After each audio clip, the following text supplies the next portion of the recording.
আজ আমি আপনাদের জন্য এমন একটি রেসিপি নিয়ে এসেছি যা রান্না করলে আপনার বা সবাই আপনাকে প্রশংসা করতে বাধ্য। হাঁসের মাংসের এমন মজাদার স্বাদ আপনি আগে কখনো পাননি। চলুন দেখে নিই কিভাবে তৈরি করবেন এই অসাধারণ পদ।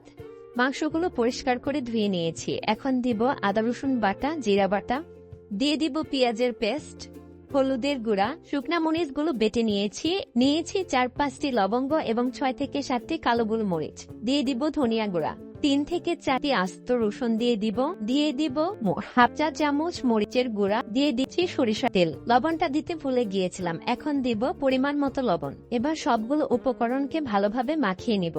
এর মাঝে আমি ছোট্ট একটি টিপস শেয়ার করে দিচ্ছি। হাঁসের মাংসের গন্ধ দূর করার জন্য মাংসে 1 চা চামচ ভিনেগার অথবা আধা কাপ কাঁচা দুধ দিয়ে 20 মিনিট মাখিয়ে রাখুন, পরে ধুয়ে ফেলুন।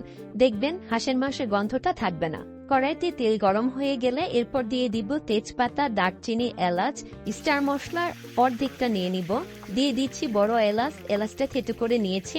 এরপরে দিয়ে দিব পেঁয়াজ কুচিগুলো ব্রাউন কালার করে ভেজে নেব।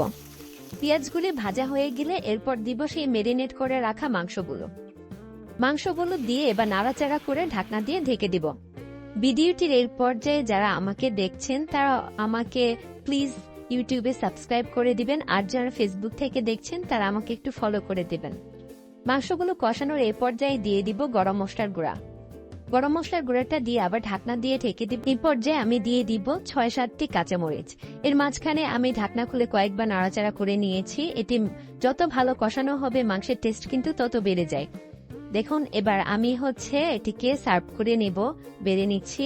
এটি খেতে যে কি সুস্বাদু হয়েছে, আপনারা অবশ্যই ট্রাই করবেন, আর ট্রাই করে আমাকে একটু কমেন্ট বক্সে জানাবেন কেমন হয়েছে। হাঁসের মাংসের সাথে খিচুড়ি কিন্তু খেতে অসাধারণ লাগে। খিচুড়ির সাথে হাঁসের মাংসের কম্বিনেশনটা আপনাদের কাছে কেমন লাগে একটু আমাকে জানাবেন।